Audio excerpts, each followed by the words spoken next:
성도 여러분 안녕하십니까? 우리 장로님이 사회를 보시면서 하셨던 말씀과 같이 지난 한 주에는 대단한 폭우가 우리나라에 몰아닥쳤고 특별히 부산에 있었는데 각 집마다 여러 피해가 없으셨기를 간절히 바랍니다. 지난 27년 전 부산에서 목회를 할 때 아주 큰 비가 오기 시작하면 교우님 가정들 몇 가정이 침수 지역에 살았기 때문에 새벽 2시부터 4시까지는 교인들 집을 이렇게 집 앞에 가서 이렇게 지키고 섰다가 집이 잠기나 안 잠기나 보고 이렇게 다시 사택으로 돌아갔던 기억이 있습니다. 세월이 지나서 이렇게 보니까 참 어렵고 힘든 과정이었지만 그때 함께 가르쳤던 학생이 원무과에도 일을 하고 또 병원의 여러 곳 또 교단의 여러 곳에서 일을 하는 것을 보면서 삶 속에서 인연과 관계라고 하는 것은 참 아름답다는 생각이 듭니다. 우리가 이 땅 아래에서 맺은 인연이 영원한 하늘에까지 아름답게 이어지기를 간절히 바랍니다. 오늘 저는 이사야 14장 24절에 있는 말씀을 가지고 하나님이 다 하십니다라는 제목으로 함께 은혜를 나누겠습니다. 성경 속 이야기를 통해서 배워야 할 핵심 중의 하나이자 사람들이 하는 가장 심각한 착각 중에 하나가 있습니다. 그 반대적인 이야기가 성경에 등장하는 이런 말입니다. 계획을 세우는 것은 사람이지만 그 일을 이루시는 분은 하나님이시다. 여러분 무슨 의미인지 아시겠습니까? 많은 사람들은 이 성경절의 반대로 행동하고 생각을 합니다. 아이들의 심리 상태를 보면 자기가 할 수 없는 일을 자꾸 하려고 합니다. 아빠나 엄마가 위험한 일이라고 생각이 되어서 도와주거나 혹은 개입을 하려고 하면 여지없이 작은 손으로 그 도움을 걷어냅니다.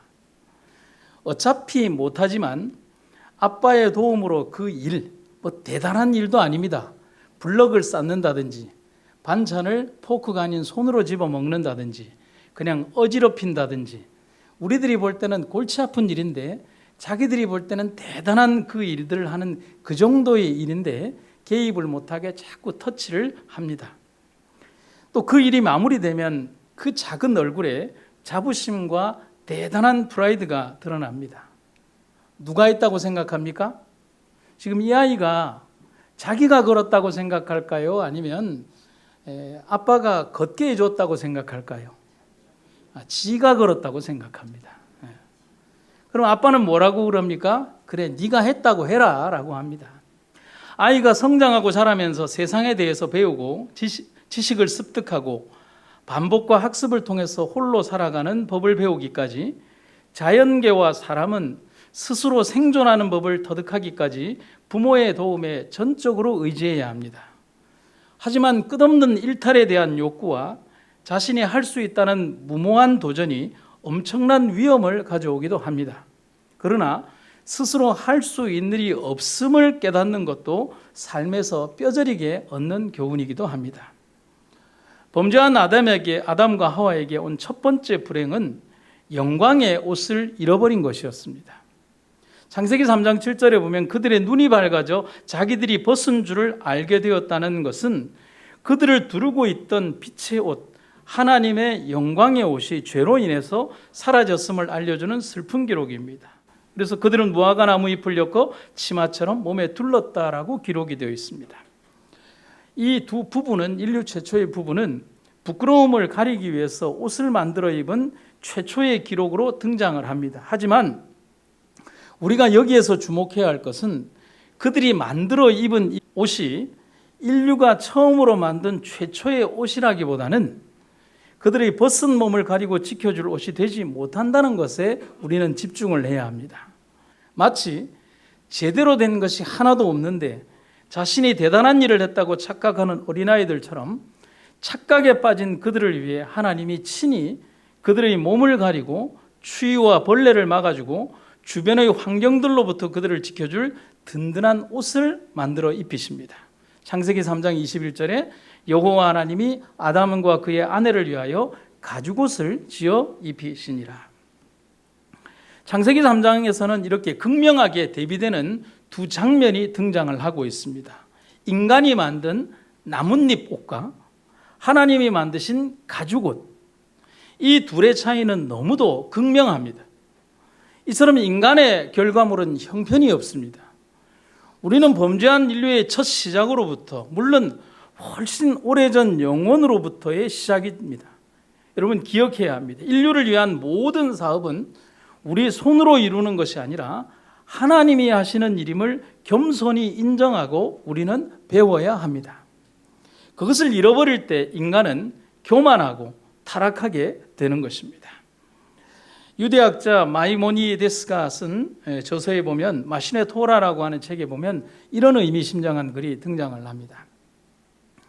하나님의 위대하고 경이로운 일들을 생각하고 하나님의 비길 데 없이 완전한 지혜를 조금이라도 알게 된 인간은 다윗이 내 영혼이 하나님 곧 생존하시는 하나님을 갈망하나니라고 말한 것처럼 지체 없이 그분을 사랑하고 그분께 영광을 돌리게 될 것이다. 그는 인간이 얼마나 작고 천하고 희미한 존재인지를 깨닫게 될 것이며 모든 것을 아시는 완전하신 하나님 앞에서 인간은 제한적인 지식을 가진 보잘것없는 존재임을 깨닫게 될 것이다. 여러분, 오늘 이 시간에 우리는 하나님께서 우리 삶에 얼마나 깊이 개입하고 계시며 인간은 얼마나 하잘것없는 존재이지만 하나님께서 우리 인간을 위하여 얼마나 많은 것들을 행하시는가를 우리는 오늘 이 시간 배우고 깨닫게 되기를 간절히 바랍니다. 첫 번째는요, 하나님이 다 하신다는 것입니다. 여호수아 6장 2절과 3절에 등장하는 말입니다. 주께서 여호수아에게 말씀하셨다. 보라, 내가 여리고를 너의 손에 넘겨주리라. 여리고 왕과 그 군사들도 너에게 모두 넘겨줄 것이다. 무장한 이스라엘 병사들을 용사들을 모두 동원하여 여리고 성 주위를 한 바퀴씩 행진하여라. 엿새 동안 똑같이 그렇게 하여라. 여리고 성 전투는 하나님의 신권적 개입의 역사를 가장 극적으로 보여주는 사건이라고 할 수가 있습니다. 여리고에 대한 공부를 조금 해보면요, 여리고 성은 엄청난 양의 흙이 뚝을 만들어 도시를 이루었다고 합니다. 뚝의 바닥에는 10m 이상 높이의 돌로 된 옹벽, 이걸 우리가 기초성벽이 있고요, 그 위에 다시 6m 높이의 단단한 이중 외벽이 있었습니다. 그리고 뚝의 언덕 위에는 다시 6m 높이의 또 다른 방어벽이 버티고 서 있었습니다. 매우 견고하고 단단해서 외부에서는 침투가 불가능한 철옹성 같은 성벽이었다라고 기록은 전하고 있습니다. 물론 여리고 성 내의 인구가 이스라엘 백성들의 인구에 비해서는 상대가 되지 않을 만큼 적었지만 문제는 이스라엘 백성들의 대부분은 군사로 훈련받지 않은 민간인들이었기에 이런 성을 탈환하는 공성전에서는 성 안에 있는 여리고의 군사들을 깨뜨린다는 것은 불가능에 가까운 일이었습니다. 전쟁의 경험이 없어요, 이스라엘 백성들은. 그리고 여호수아 여러분 6장 1절에 보면 여리고성 주민들이 성문을 걸어 잠그고 칩거와 항전을 선택합니다. 나가지도 않고 들어오지도 않는다라고 여호수아 6장 1절에 되어 있습니다. 이게 무슨 전략이냐 하면 자신들은 충분한 식량과 물을 가지고 있어서 오랜 시간을 버티고 견딜 수 있지만 200만 명이 넘는 백성과 수만의 짐승들은 오랜 시간을 버틸 수 없음을 간과한 전술적 조치임을 알 수가 있습니다. 뭐 하면 된다는 거예요? 버티면 된다는 겁니다. 이 전략은 맞는 전략입니다. 오랜 전투의 경험으로 선택한 여리고성의 전술은 장기전이었고 이 장기전은 이스라엘 백성들에게는 치명적이었습니다. 여러분, 오늘날 우리는 좋은 물병을 가지고 있어서 그것을 뭐 며칠씩 가지고 다녀도 상관없지만 양가죽 부대에 있는 그 물들은 3일 이상을 보관할 수가 없습니다. 결국은 200만 명이나 넘는 백성들이, 그 많은 백성들이 물과 음식을 구해야 하는 것은 결코 장기전으로 전쟁을 할 수 없는 굉장히 취약한 약점을 가지고 있다는 사실입니다. 참고로 우리 서기 645년 당태종 이세민이 인구 10만의 고구려의 안시성을 공격하는 안시성 전투가 있습니다. 여러분, 이 전쟁이 88일간 치러졌는데요. 인구 10만의 그 안시성 안에 있는 성민 전체가 그랬고, 실제로 전투에 참여하는 인구는 3만이 되지 않았습니다. 그리고 당태종 이세민이 데리고 온 이 당나라 군대의 숫자는 50만 명이 넘었습니다. 50만 명이 넘는 이 당태종의 군사가 3일 만에 토성을 싸우면서 88일간 전투를 통해서도 이 바로 안시성을 빼앗지 못했던 것은 이 공성전이 얼마나 힘들고 어려운가를 가르쳐주는 하나의 전략적 전술이라는 것입니다. 이런 취약한 전쟁의 어떤 바탕 위에 여리고성을 바라보며 이스라엘 백성들이 이 철옹성 같은 여리고성을 탈취해야 되는 바로 첩경에 있다는 사실입니다. 이렇듯 전술과 전략, 그리고 전쟁의 경험이 없는 이스라엘이 이런 상황에서 할 수 있는 일은 없었습니다. 이런 상황, 인간으로서는 더 이상의 방법이 없을 때 하나님은 그런 인간의 위기에 일하신다는 사실을 우리는 성경을 통해서 분명히 배워야 하고, 우리 인생의 경험을 통해서 배워야 한다는 사실을 기억하시기를 간절히 바랍니다. 이러한 때에 우리가 꼭 기억해야 하는 하나님의 약속의 말씀이 있습니다. 그 원칙은 언제나 옳습니다. 그 말은 출애굽기 14장 13절과 14절에 있는 말씀입니다. 모세가 백성에게 이르되 너희는 두려워하지 말고 가만히 서서 여호와께서 오늘 너희를 위하여 행하시는 구원을 보라. 너희가 오늘 본 애굽 사람을 영원히 다시 보지 아니하리라. 여호와께서 너희를 위하여 싸우시리니 너희는 가만히 있을지니라. 아멘. 이것이 바로 이스라엘 백성들을 이끄시는 우리의 모든 전쟁의 주장 되시는 우리의 영원한 주님 되시는 하나님의 전략이라는 사실입니다. 하나님이 이스라엘 백성들에게 가르쳐 주신 이 여리고성 전투는 상식의 범위를 넘어가는 방식으로 전개되었습니다. 어떻게 해요?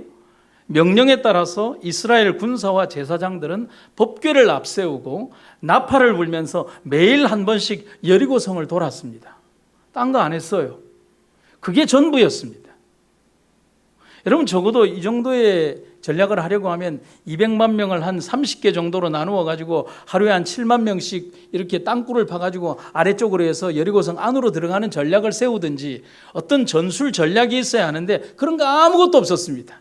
그냥 제사장 앞세우고 법궤 앞세우고 병사들이 함께 여리고성 한 바퀴씩 도는 것밖에 없었습니다. 그리고 7일째 날, 그날은 한 번이 아니라 7번을 돌았습니다. 그게 여리고성 전투를 위한 모든 것이었습니다. 그리고 하나님은 이스라엘 백성들을 위하여 그 여리고성을 취하여 이스라엘 백성들에게 주셨습니다. 그 장면이 여호수아 6장 15절, 16절, 20절에 아주 상세하게 기록이 되어 있습니다. 성경에 등장하는 일반적이고 상식적이지 않은 많은 경우들을 보면서 우리는 바로 거기에서 인간이 결코 생각하고 만들 수 없는 하나님의 영역을 인정할 수밖에 없습니다. 여러분, 몇 가지를 한번 생각을 해볼까요? 첫 번째, 아브라함의 모리아산 희생제사 이야기를 한번 떠올려 봅시다. 하나님의 명령은 황당하고 명령을 받은 아브라함은 당황스럽습니다. 하지만 모리아산 이야기의 주제는 하나님이 모든 것을 준비하신다는 것입니다. 그렇죠? 아브라함은 그곳을 여호와 이레라고 이름 붙였다. 그래서 오늘도 사람들은 여호와께서 이 산에서 마련해 주신다라고 말한다. 하나님의 준비와 예비하심, 여호와 이레입니다. 여러분, 모리아산 이야기의 중심은 이삭이 아닙니다. 기억하셔야 돼요. 이삭이 그 주제가 아니라 하나님이 예비하셨다는 것이 모리아산 이야기의 주제라고 하는 것입니다. 두 번째, 다윗이 골리앗을 무너뜨린 사건을 한번 볼까요? 분명한 것은 여러분, 이 작은 물맷돌로는 절대로 거인 골리앗을 쓰러뜨릴 수 없다는 것을 우리는 인정하고 들어가야 합니다. 여러분, 그럼 다윗이 어떻게 이겼습니까? 다윗이 이긴 이유는 다윗이 전쟁에 나가기 전 밝혔던 그 자신의 출정사에서 이미 답이 다 나와 있습니다. 나는 만군의 여호와의 이름, 곧 이스라엘 군대의 하나님의 이름으로 네게 나아가노라. 여러분, 아멘입니까? 따라하시죠. 물매가 아닙니다. 하나님이 하신 일입니다. 여러분, 다윗의 기술과 능력만으로는 갑옷보다 두꺼운 골리앗의 두개골을 작은 조약돌로 절대로 깨뜨릴 수 없습니다. 골리앗의 체형이 일반 사람의 2배에 가깝다면 그의 몸무게와 골격은 일반 사람들의 5배 이상의 무게와 강도를 지닌다고 볼 수 있습니다. 여러분, 아주 쉽게 여러분들은 마트에 가서 닭다리와 칠면조 다리를 이렇게 비교를 해보면 여러분들 간단한 비교가 됩니다. 집에서 여러분들이 쓰시는 아무리 좋은 칼로도 칠면조의 뼈를 여러분 자를 수가 없습니다. 그만큼 그 골격이 큰 골리앗의 그것도 뇌를 보호하는 이 이마, 우리의 그 뼈 중에서 가장 강하다고 하는 이마뼈를 작은 물맷돌로 여러분 던져서 맞춰서 넘어졌다고요? 천만의 말씀요. 여러분, 다시 한번 말씀드립니다. 물매가 아닙니다. 다윗이라는 작은 소년을 이용하신 하나님의 능력이 골리앗을 무너뜨린 것입니다. 그리고 세 번째는요, 풀무불 안에서도 생존한 3명의 히브리 청년들의 이야기를 떠올려 보면 됩니다. 두라 평지에 세워진 금신상에게 절을 하지 않은 이유로 사드락, 메삭, 아벤느고가 받은 형벌은 화형이었습니다. 그들은 결박당했고 평소보다 7배나 뜨거운 불로 달구어진 풀무, 다른 번역본에는 용광로라고 되어 있고 다른 번역본에는 화덕 혹은 불구덩이라는 표현이 있습니다. 이 풀무에 던져질 때 그 폭발에 의해서 그들을 끌고 가던 병사들이 먼저 타 죽는 일이 발생할 정도였습니다. 여러분, 정상적인 풀무의 온도를 7배로 끌어들이기 위해서는 거기에는 많은 첨가물이 들어가야 합니다. 그렇게 첨가물이 들어가면 그 용광로가 폭발을 일으키게 됩니다. 그 폭발이 바로 불기둥처럼 번져나가면서 그들을 끌고 가던 이 병사들이 채피하지도 못하고 그들을 화염으로 ip사에게 이렇게 죽였다는 사실입니다.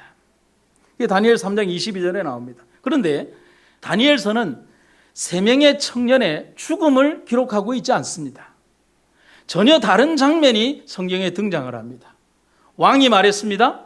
보라, 불 속에서 4사람이 걸어 다니는데 묶여 있지도 않고 불에 타지도 않는구나. 왜요? 그를 묶었던 줄은 다 타버렸으니까요. 그리고 4번째 사람은 신들의 아들과 같구나. 상상할 수 없는 자연의 법칙을 거스르는 일이 발생을 했습니다. 그리고 그런 일이 가능했던 이유가 등장을 합니다. 풀무 안에 있어야 할 3명의 사람과 그리고 풀무에 던져지지 않은 4번째 사람, 하나님의 동행 때문이었습니다. 그들이 살 수 있었던 것은 하나님이 그렇게 하신 것입니다. 언급한 성경의 사건과 장면들 이외에 얼마나 많은 이적과 기적들이 존재하는지를 우리는 분명히 기억을 해야 합니다. 천지 창조 이야기, 홍해의 갈라짐, 광야 40년간 내린 만나, 구름과 불기둥의 인도, 요나를 위해 예비된 엄청나게 큰 물고기, 헤아릴 수 없이 많은 무수한 이야기들, 곧 하나님이 행하신 이야기들로 성경은 빼곡하게 그 기적의 역사들이 하나님만이 행하신 일, 하나님이 다 하신 일들의 이야기가 성경에 빼곡히 기록되어 있다는 사실입니다. 느헤미야가 성전 건축을 하고 난 이후에 이 소문이 이 만방에 퍼졌습니다. 그 감격적인 장면을 느헤미야가 이렇게 기록을 합니다. 이 소식은 우리의 모든 원수들의 귀에 들어갔고 우리 주위에 살던 민족들은 이 일을 눈으로 보고 매우 놀랐다. 그들은 그제야 이 일을 이룩하신 이가 다름 아닌 우리 하나님이심을 알게 되었다. 여러분, 오늘 우리들의 삶과 생애를 통하여 우리를 통하여 이 거대한 역사를 이루신 분이 하나님이심을 이방의 백성들에게 알게 하는 것이 우리들의 삶의 책임이라는 사실을 여러분과 제가 기억하시기를 간절히 바랍니다. 호두과자 좋아하십니까? 여러분, 천안에 가시면 꼭 뭘 드셔야 합니까? 호두과자 드셔야죠. 천안의 호두과자의 원조는 학화 호두과자라고 하는 것입니다. 천안의 명물하면 여러분 호두과자를 방금 말씀드린 것처럼 떠오릅니다. 이 호두과자는 신복순이라는 권사에 의해서 1934년에 처음 만들어졌습니다. 이 신복순 권사는 호두과자를 만들어 팔면서 그 안에 전도지를 함께 넣어주는 것으로 유명했습니다. 70년대 중반에 한창 성전 건축을 그 교회에서 준비하고 있을 때 둘째 아들이 친구의 사업 보증을 섰는데 부도가 나서 경매에 넘어가서 가지고 있던 수만 평의 땅을 전부 다 잃어버리게 되었습니다. 설상가상으로 얼마 후에 그 아들이 교통사고로 죽고 말았습니다. 여러분, 절망에 절망이 왔죠. 그런데 신복순 권사는 재산을 모두 잃고 아들도 잃었지만 마지막으로 남아있던 자신이 가지고 있던 재산의 전부인 300평 땅을 교회 터로 기증을 했습니다. 그때 양도소득세가 1,000만 원이 나왔습니다. 굉장히 고가의 땅이었죠. 그런데 돈이 없는 이분이 땅을 기증했는데 양도소득세를 낼 수가 없으니 할 수 없이 20일간 유치장에 갇히게 됩니다. 그런데 이 신복순 권사는 그 일을 오히려 기뻐하면서 하나님이 좋아하실 일을 하다 고난을 받는 것이니 영광이지요. 시련으로 날 더 단련시키는구나 하는 생각도 듭니다라고 그렇게 간증을 했습니다. 그 이후로 호두과자점은 이후로 더 소문이 나서, 여러분 이 소문, 그에게 축복을 부어주신 분이 누굴까요? 하나님이죠. 더 소문이 나서 사업이 일어나기 시작했습니다. 그런데 신복순 권사의 사업의 방향은 달랐어요. 이 권사님은 초기부터 수입의 일부를 따로 적립해서 교회를 세워나갔습니다. 하나님께 부름을 받을 때까지 하나님께 서원한 대로 그때까지 전국에 7개의 예배당을 지었습니다. 신복순 권사의 우선순위는 재물을 모으는 것이 아니라 하나님 나라와 하나님 나라의 의를 이 땅에 이루는 것이었습니다. 그리하면 이 모든 것을 너에게 더하여 주시리라는 축복도 받았습니다. 하나님의 주권적 섭리를 인정한 사람만이 이런 삶을 선택하고 생애에 실천하며 살아갈 수 있습니다. 제가 다시 말씀드릴까요? 하나님의 주권적 섭리를 인정한 사람만이 이런 삶을 첫 번째 선택하고, 두 번째요, 자신의 생애에 실천하며 살아갈 수 있습니다. 입으로는 천국이고 하나님이 먼저라고 말하지만 진실한 삶이 아닐 때 결코 누구도 흉내내지 못할 삶이 이런 삶이라 할 수 있습니다.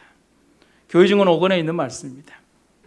사단이 교회를 상대로 준비한 가장 위험한 올무는 하나님을 최고로 사랑하지 않고 그들의 이웃을 자기 몸처럼 사랑하지 않는 교인들을 통하여 온다는 것을 잊지 말라. 하나님의 섭리에서 벗어나는 우주의 원칙은 없습니다. 인정하고 받아들이고 겸손히 하나님을 섬기는 여러분과 제가 되기를 간절히 바랍니다. 두 번째는 사람이 하는 것이 아닙니다. 여러분 한번 따라해 보실까요? 내가 하는 것이 아닙니다. 하나님이 다 하시는 것입니다. 이러한 생각과 범주를 벗어나거나 인간적인 교만과 독선에 사로잡히면 여지없이 추락하게 됩니다. 성경에 보면 느부갓네살의 경우가 가장 대표적인 경우라 할 수가 있겠습니다. 오래전 다니엘을 통하여 여러 번에 걸쳐서 하나님의 역사와 통치를 경험한 왕이었지만 그는 그의 통치 말년에 아주 큰 교만에 빠지게 됩니다. 다니엘 4장 30절에 그때 왕은 마음속으로 이렇게 말했다. 보라, 이 큰 바벨론 성읍을 그 얼마나 웅장한가. 내가 나의 영광과 위엄을 드러내기 위해 나의 능력과 권세로 이 바벨론 성읍을 세우고 나의 도성으로 삼지 않았던가. 여러분 여기에 1인칭 화법이 얼마나 여러 번 등장하는가. 여러분 내가 하는 이 얘기에 1인칭 화법이 이만큼 많이 등장하는 데가 뭐냐면 요나서 4장에 등장하는 요나의 궤변 속에도 1인칭 화법이 등장을 합니다. 여러분 성경을 잘 보세요. 노란색으로 되어 있죠. 큰 소리로 떠든 것이 아닙니다. 여러 번역본을 보면 쉬운 성경에 마음속으로라고 되어 있고요. 세번역 성경에는 중얼거렸다라고 되어 있습니다. 여러분 중얼중얼하는 말이 남 들으라고 하는 말입니까? 아니면은 자기 혼자 듣는 말입니까? 자기 혼자 하는 말이죠. 하지만 이 말이 채 끝나기도 전에 왕은 7년간 광인 미친 사람이 되어서 자신이 소라고 생각하고 소처럼 풀을 먹고 그리고 소처럼 잠을 잤습니다. 이것을 현대의학에서는 자신을 소라고 생각하는 보안드로피라고 하는 이 바로 정신병에 속하는 질병입니다. 왕은 교만의 대가로 이런 엄청난 벌을 7년이나 받았습니다. 문제는 왕에게 행하신 하나님의 심판이 여러분 과하다고요? 아니죠. 여러분 다니엘서 4장 29절에 보면 하나님께서 느부갓네살 왕에게 이 경고의 기회를 얼마나 일찍 주셨냐면 12달 전에 주셨습니다. 다니엘 4장 29절에 꿈을 꾼 지 12달이 지난 후에라고 바로 기록이 되어 있습니다. 이미 12달 전에 느부갓네살은 꿈을 통하여 자신의 미래에 닥쳐올 운명을 경고받았다는데 징벌의 이유가 더 분명해지고 있다는 사실이죠. 하나님은 이 징벌을 통해서 느부갓네살을 버리시려는 의도가 아니었습니다. 만약에 하나님이 그런 생각을 가지셨다면 그날 당장 그의 목숨을 거두어 가면 끝납니다. 그러나 하나님의 심판과 경고에 담긴 참된 의미는 첫 번째 돌아오라는 것이고, 두 번째 하나님의 주권을 인정하고, 세 번째 그 앞에 겸손하라는 것이 하나님의 심판의 가장 중요한 이유입니다. 죽이고 없애고 사라지게 하는 것이 하나님의 심판의 경고의 의미가 아니라는 사실입니다. 그래서 그에게 7년의 시간을 허락한 것이고, 7년이 지난 시점에 그가 하늘을 향하여 머리를 들고 하나님의 통치를 다시 바라본 순간 그는 예전으로 돌아올 수 있었습니다. 여러분, 그래서 제가 설교 노트에 뭐라고 써놨는 줄 아십니까? 이렇게 써놨습니다. 교만을 치료하는 데는 이만큼의 시간이 필요했나 봅니다. 교만한 사람은 항상 다른 것들 혹은 다른 사람들을 낮추어 본다. 그리고 그렇게 낮추어 보고 있을 때는 자기 위에 있는 것을 볼 수가 없다. 여러분이 반대로 보면 우리가 겸손 예식을 왜 겸손 예식이라고 하냐면, 다른 사람의 발을 씻길 때요, 여러분, 내 머리의 정수리를 그 사람의 그 아래쪽에 두게 됩니다. 그렇지 않으면 겸손 예식을 진행할 수가 없어요. 난 그런 거 싫으니까 너 앉아 있는데 다리를 높이 뻗어라, 내가 서서 너 발 씻어줄게, 그렇게 할 수가 없잖아요. 무릎을 꿇고 두 손으로 그 더러운 발을 이 물에 담근 것을 이렇게 비벼가며 씻고, 그리고 내 머리의 정수리를 당신의 눈 아래에 두면서 내가 당신을 이 아래까지 섬기겠습니다라고 하는 것이 예수님의 정신인 것입니다. 느부갓네살을 제국의 황제에서 하루아침에 광인으로 만든 원인은 교만에 있었습니다. 여러분, 제가 왜 교만 얘기를 하냐면, 이 교만은 하나님의 주권적 섭리를 철저히 인정하지 않습니다. 그리고 그 교만의 원인은 하나님을 배제하고 그 자리에 자신이 자리를 차지하려고 할 때 생기는 것입니다. 여러분, 루스벨이 그랬습니다. 요나가 그랬습니다. 물고기 뱃속에 3일을 지내면서 뼈저린 회개와의 시간을 보냈던 요나지만, 다시 주어진 기회의 시간이 주어졌을 때는 변화된 모습으로 그가 살아가는 것이 아니라 다시 이 물고기 뱃속 들어가기 이전의 요나의 모습으로 돌아갔습니다. 그리고 어떻게 하려고 합니까? 교만해진 요나는 하나님이 아닌 자기가 하려고 하는 것입니다. 교만은 하나님의 개입을 부정합니다. 내가 그 일을 한다고 생각합니다. 그래서 우리는 착각에서 벗어나야 합니다. 내가 아니면 이 일을 할 수 없다는 교만한 생각에서 벗어나야 합니다. 이 교단의 기관장과 지도자들은 기억해야 합니다. 하나님이 세우시는 사람을 통해서 하나님이 하시는 것입니다. 사람이 하는 게 아니에요. 그렇다면 그들은 더더욱 하나님 앞에 머리를 조아리고 겸손한 종의 모습으로 하나님을 섬기는 종들이 되어야 합니다. 자신의 생각과 판단, 명석한 머리와 잘 짜여진 각본과 인맥과 거래가 하는 것이 아닙니다. 착각해서는 안 됩니다.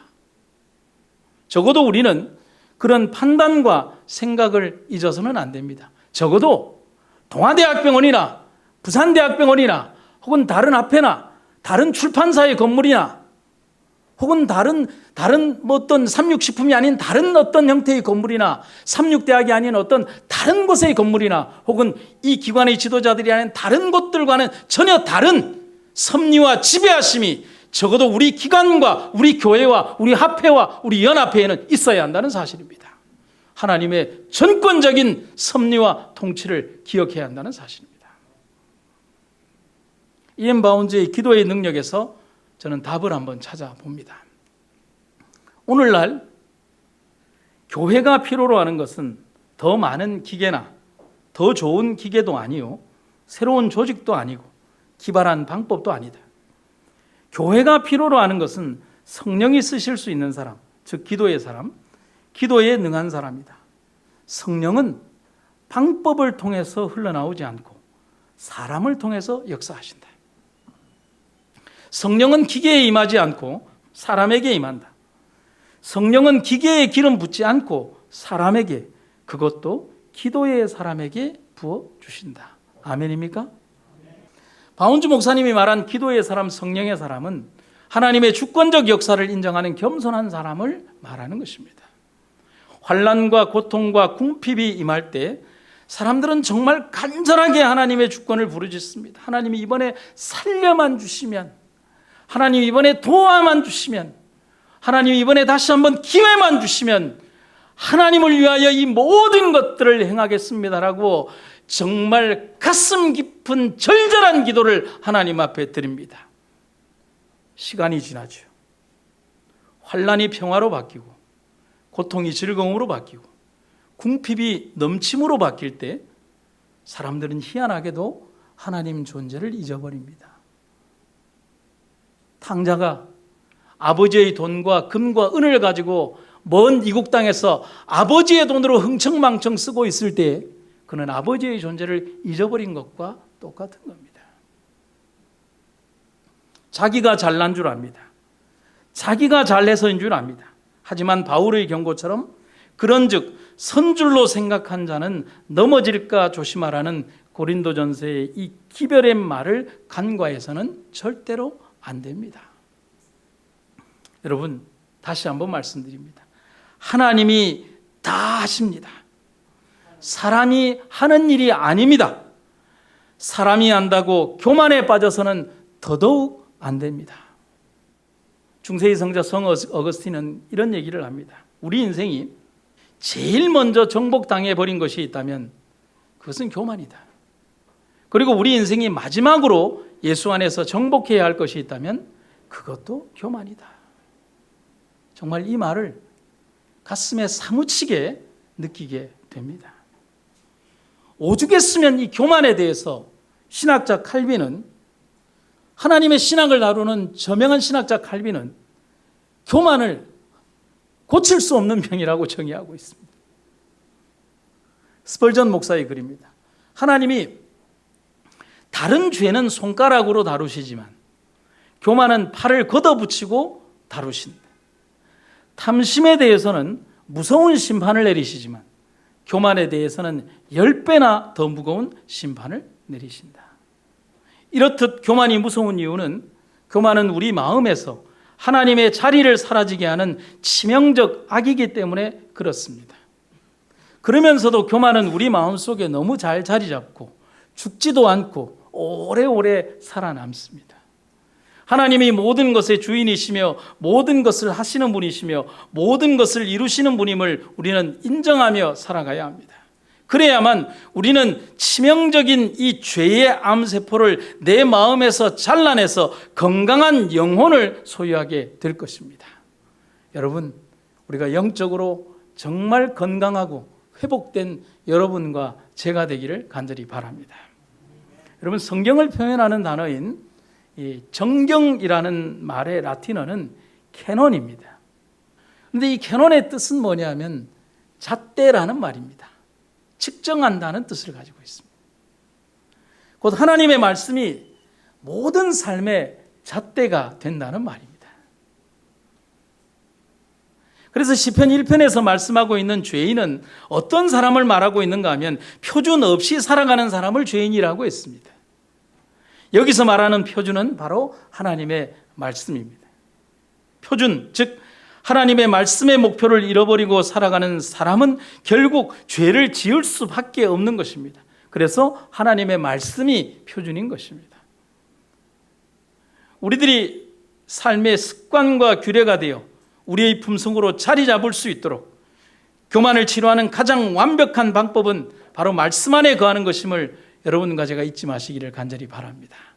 죄악 생활에서 순결한 생활로 전환하고자 애쓰는 모든 영혼을 위하여 마련된 위대한 능력의 요소는 오직 천하 인간의 구원을 얻을 만한 이름 안에 있다. 그리스도께서는 확실한 소망과 죄악적 기질에서의 구원을 주시고자 누구든지 목마르거든 내게로 와서 마시라고 말씀하신다. 같이 읽을까요? 시작. 유일의 치료제는 그리스도의 은혜와 능력이다. 아멘. 하나님이 오늘 약속하시고 선포하십니다. 만군의 여호와께서 맹세해 말씀하셨다. 기필코 내가 계획한 대로 되고 내가 작정한 그대로 이루어질 것이다. 마지막으로 한 이야기를 들려드리도록 하겠습니다. 미국 캘리포니아에 있는 코스트 힐 커뮤니티 교회에서 한 중요한 프로젝트를 2000년에 시작을 했습니다. 일명하여 하늘나라 프로젝트. 그런데 이것은 일반적인 교회 사업과는 아주 이상한 제안과 사업이었습니다. 2000년 11월 어느 주일날 데니 벨리시 담임 목사는 자기 교회 교인 100명에게 $100씩을 나누어 주었습니다. $10,000니까 지금의 화폐로 따지면 1200만 원 정도가 되겠죠. 그리고 석 달 뒤인 2001년 2월 7일에 $10,000를 가져간 사람들이 모여서 보고회를 가졌습니다. 이 교회에서는 다음과 같은 광고, 지원자 100명을 구합니다라는 광고를 냈습니다. 지원자들은 교회가 나누어주는 $100씩을 가지고 가서 마음대로 쓸 수는 있지만 다음의 3가지 조건만은 지켜야 한다라고 말을 했습니다. 첫째, 이 돈은 내 돈이 아니라 주님의 돈, 곧 하나님의 돈이라는 사실을 명심할 것. 둘째, 이 돈이 어디에 쓰이든지 관계없지만 하나님 나라를 확장시키는 일에만 사용할 것. 셋째, 그날로부터 90일이 되는 날 결과를 전 교인에게 보고해야 할 것. 이상 3가지 조건이었습니다. 여러분 같으면 이 돈을 어떻게 받아가실 마음이 있으십니까? 지금 여러분들의 얼굴처럼 교인들이 전부 다 부담을 가지고 잘 지원을 하지 않았습니다. 그러나 이 주일 예배를 통해서 $10,000는 교인들에게 전부 다 배포가 되었습니다. 그리고 그 돈을 받아간 사람들은 모두 고민에 빠졌습니다. 그 돈이 자기 돈이 아니고 하나님의 돈이라고 생각하니 쉽게 쓸 수가 없었고, 이 $100는 지금까지 자신들이 만져본 돈 가운데에서 가장 쓰기 곤란한 돈이었기 때문에 그렇습니다. 90일이 지나고 미국의 NBC 방송은 이 장면을 아주 저명한 프로그램인 데이트라인이라는 프로그램으로 미국 전역에 방송하기 위해 녹화했고 2,000명이 넘는 교인이 모여서 이 결과를 듣기 위하여 귀를 쫑긋 세우고 예배당에 모였습니다. 그런데 결과는 아주 놀라운 결과가 나왔습니다.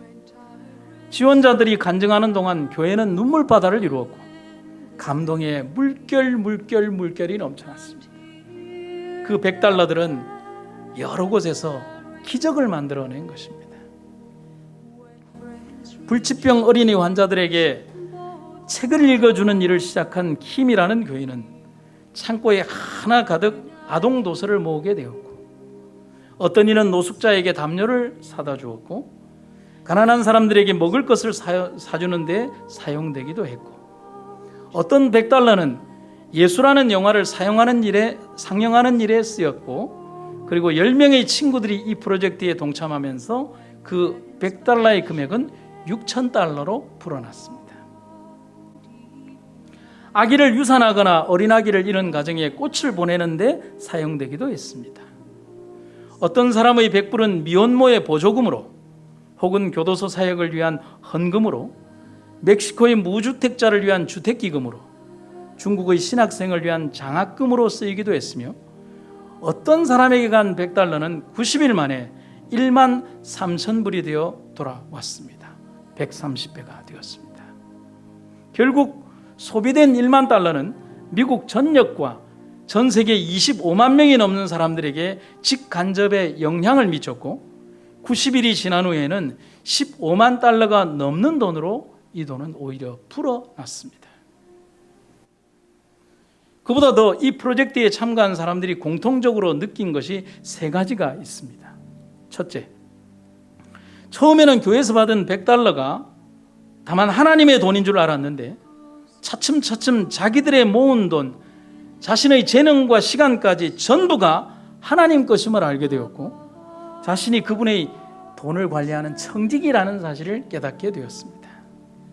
두 번째, 이 프로젝트를 통해 그동안 교회는 폐쇄된 공동체, 교인들만의 거룩한 집합소라고 인식되었던 부정적인 시각에서 벗어날 수가 있었습니다. 그리고 세 번째는 마지막으로 무엇보다도 참가자 스스로가 많은 것을 깨달았고 영적 성숙의 계기가 되었다는 사실입니다. 그런데 문제는 이렇게 끝나지 않았습니다. 여기에 참여했던 모든 교인들과 그리고 그 광경을 지켜봤던 모든 사람들은 자신들이 깨달은 것을 6가지 비밀이라는 이름을 붙여서 기록을 냈습니다. 너무 은혜스러워요. 6가지 비밀. 첫째, 주는 것보다 받는 것이 더 많았음을 알았습니다.